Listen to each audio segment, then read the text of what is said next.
영원히 사는 것을 믿사옵나이다. 아멘.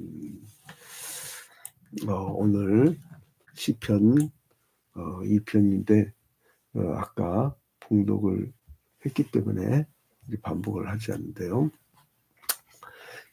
어제 이제 시편 개론을 보면서 시편에 대한 용어 사용을 했고, 먼저 1권이 1편부터 41편, 2권이 40부터 72편, 3권이 73편부터 89편, 4권이 90편부터 106편, 5권이 107편부터 150편 이렇게 끝난다고 했죠. 근데 1권에서 1편에서 41편은 저자가 대부분 다윗입니다. 이 다윗은 하나님 왕으로 세우기 전에 엄청난 고난을 당해요. 또 이유도 없이 고난을 당하잖아요. 그것도 자기 장인어른한테 죽임을 당할 뻔하고 쫓겨다니고, 그 인생이 수배자 인생이에요. 수배자 인생. 그런 다윗 왕의 이제 삶을 볼 텐데, 근데 이게 우리가 이제 뭘 보시면 되냐면, 구약 시대는 전체 누구를 바라보고 있냐면 예수를 바라보고 있다. 그래서 성경은 구약이 없으면 예수를, 역사적 예수를 우리가 인정할 수가 없어요. 근데 이 예수를 역사적 예수로 우리가 알 수 있는 건 뭐냐? 구약 때문에 그렇다는 거죠. 그리고 인물 중에도 예수를 예표하는 인물들이 있어요. 신약에 예수 그리스도를 예표하는 대표적 인물 중에 구약에 다윗을 꼽을 수가 있죠. 다윗을. 그러니까 다윗은 엄청나게 비천한 데까지 처하잖아요. 도망가고, 특히나 블레스 지방 가갖고는 미친 사람처럼 침 흘리면서 그냥 벽 긁고 이렇게 자기가 비하되고, 근데 나중에 하나님께서는 이렇게 승진시켜 주잖아요. 예수께서도 십자가에 달려 죽으시고 음부까지 됐어요. 음부는 지옥이죠. 거기까지 내갖고 우리의 죄악 때문에 예수님은 완전히 지옥불의 형벌까지 받아오신 거예요. 그리고 부활하시고 승천하시죠. 이거를 조직신학적으로 보라면 그리스도의 비하와 승기라고 그래요. 자, 그래서 이 다윗은 위대한 왕으로 오실 메시아를 예표하는 인물이었죠. 근데 이제 그는 특징이 뭐냐? 하나님의 마음에 합한 자다. 그리고 그리스도란 말이 기름 부음 받은 자잖아요. 그리고 이제 우리의 구원자 되신, 근데 다윗도 기름 부음을 받아서 이스라엘 왕이 되었죠. 근데 이 사람은 이상하게 대적한 사람들이 너무 많았어요.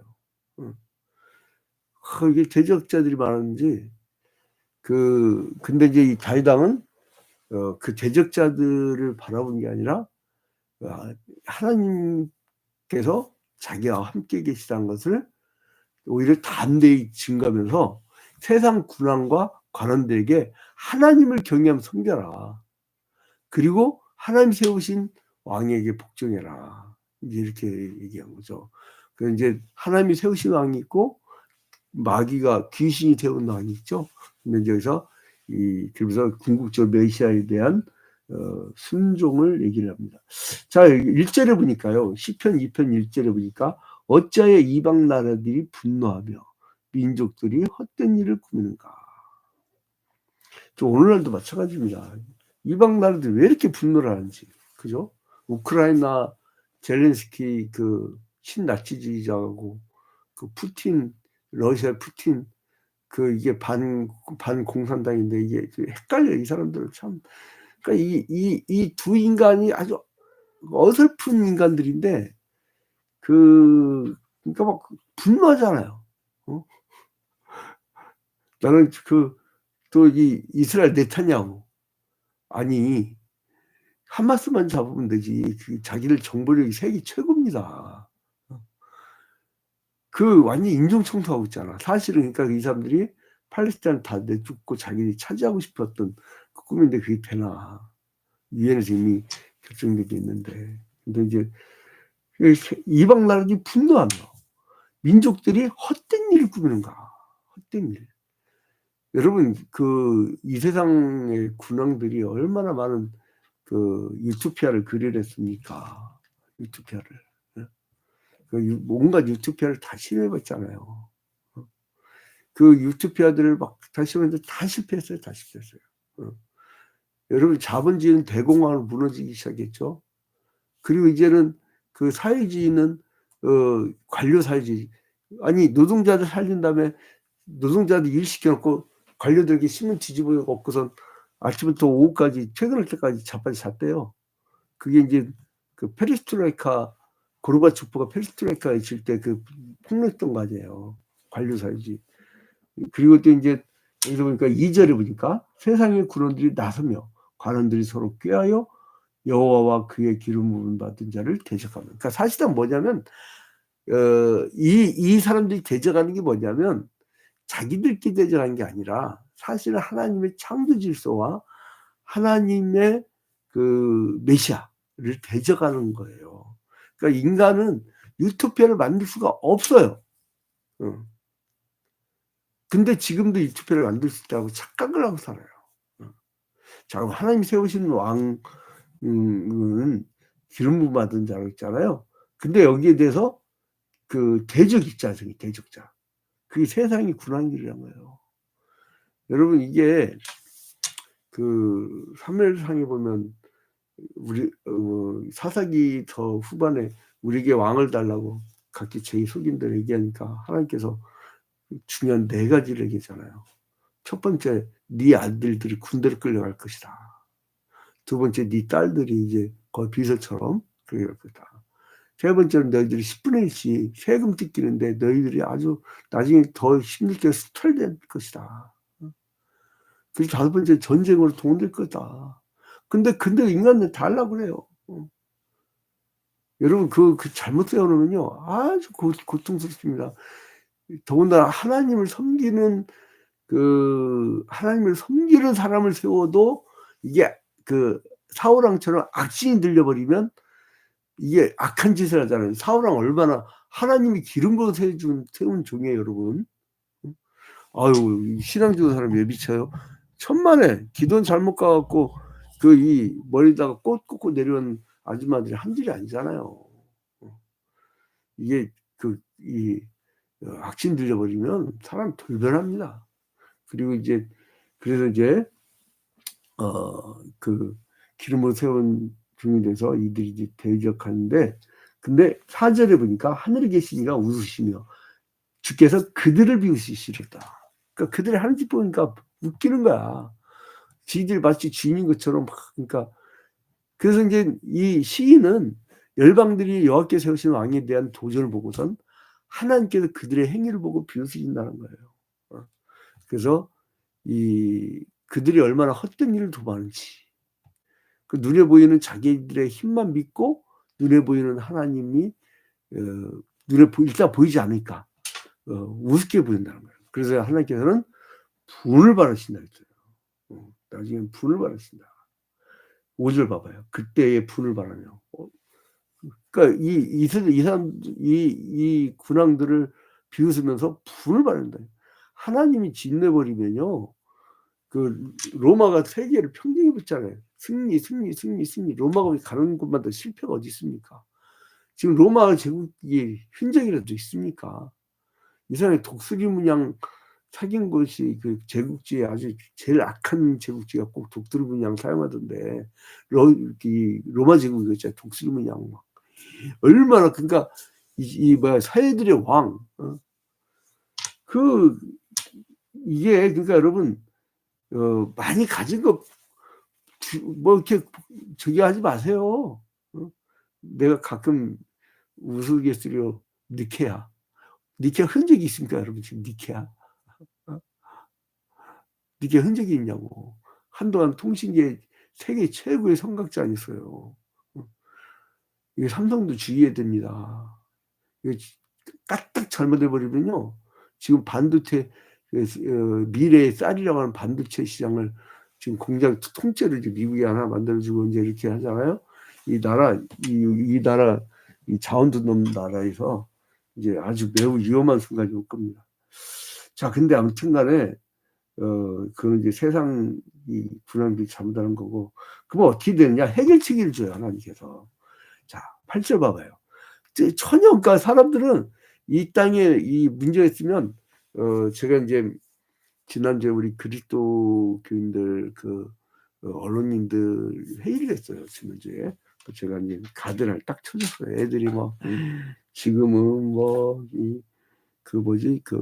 박근혜 때보다 더하고 막 이때 나도 되고 막 내가 가드를 딱 쳐줬어요. 기독교 언론은 딱 하나다.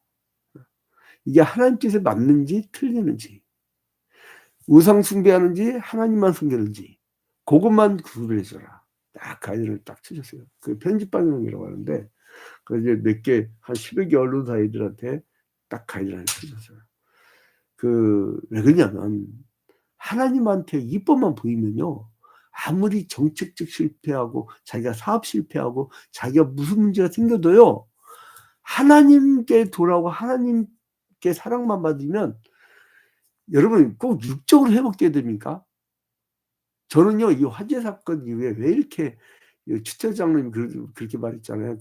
이 양목사 둘 중에 하나라고. 하나는 정신적 충격이 커서 미쳐갖고 막 웃든지, 아니면 믿음이 너무 좋아갖고 이렇게 하는지. 후자예요, 후자. 왜냐하면 제가 1년 360을 새벽 기도에 않고요. 어떨 때는 일주일에 토요일 날도 쉬고, 어떨 때는 일요일 날 쉰다고 했고, 어떨 때는 월요일 날 쉰다고 했고, 요리저리 아주 신앙생활을, 아주 목회를 요령껏 해왔거든요. 근데 이제 무식해졌어요. 1년 360일.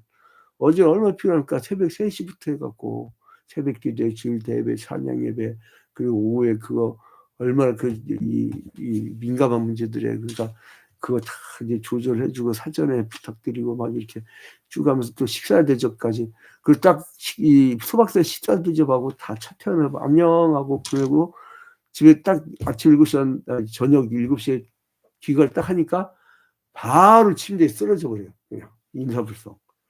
그리고 저 오늘 이제 또 3시에 일하는데,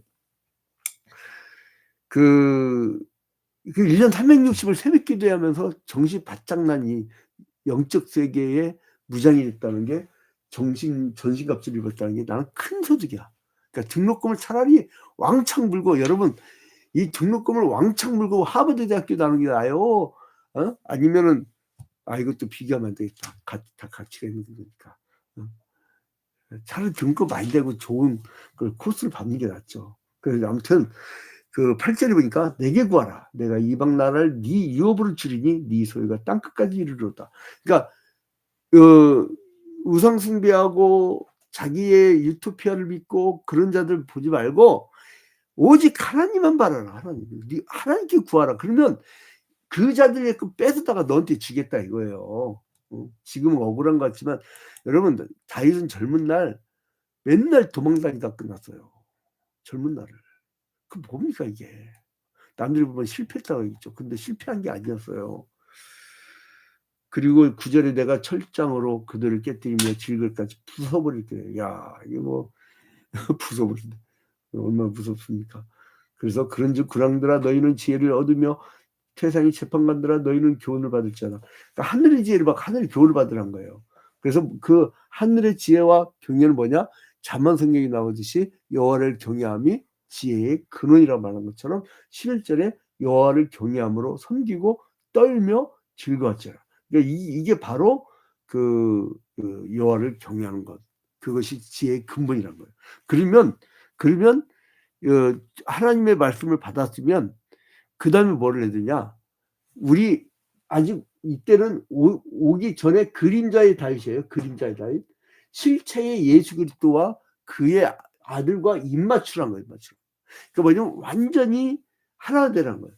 12절 봐봐요.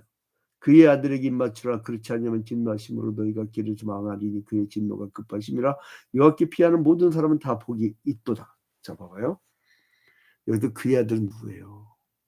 예수 그리스도 메시아를 예표하는 겁니다. 그와 입맞추란 거예요. 우리는 신부예요. 그분은 신랑이에요. 그분하고 완전히 맞추고 그분하고만 연애하고 그분하고만 사랑을 나누면 하나님께 비하는 모든 사람은 다 복이 있대요. 그러니까 그 자체가 복이에요. 여러분 천국이 뭐예요? 천국이 하나님이 임한 곳이 천국이에요. 응? 이게 천국이에요. 이게. 그럼 지옥이 뭐냐? 하나님이 좀 떠나 있는 거. 그게 지옥이죠. 하나님이 없는 곳. 그래서 예수 그리스도를 예표하는 시편 2편은 그래서 위대한 거예요.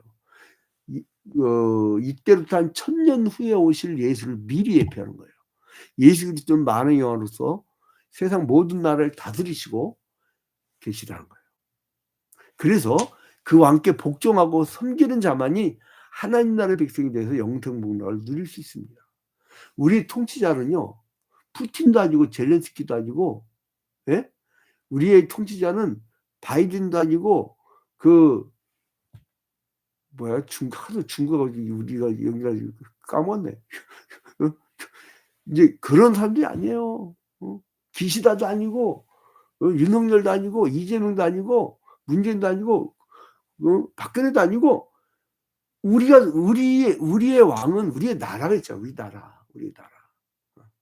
누가 혈액킹 남한테 뭡니까? 그래서 제가 제이형이에요. 제이형. 지저스. 예수형. 그 우리나라 국적은 하나님 나라의 국적이에요.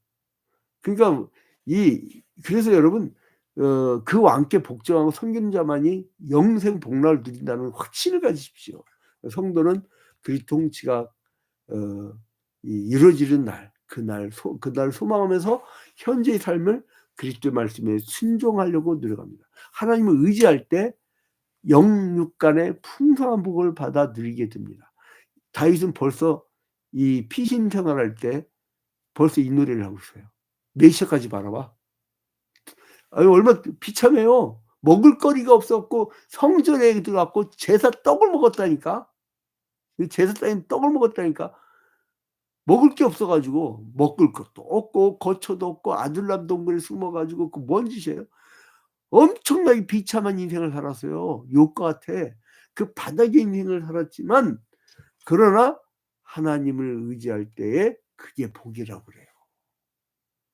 여러분 세상 나라의 기준으로 복을 생각하지 마세요. 우리나라 하도 복복 해가지고 베개 된 날 복이 있었고요. 할아버지도 앉았고 방귀 끼던 그 방석에도 복자가 써 있고요. 그리고 기아장에도 복 써 있고요. 온갖 곳에 그냥 복복 써 있는데 그게 그 복은 우리가 얘기하는 복하고 완전히 달라요. 우리는 하나님과의 관계의 복이에요. 그들은 뭐냐면 물질 쌓는 복이에요. 이 땅이 잠시 있다가 그 없어질 복이에요. 여러분 영원한 복을 다 소유하기를 주님의 이름으로 축원드립니다.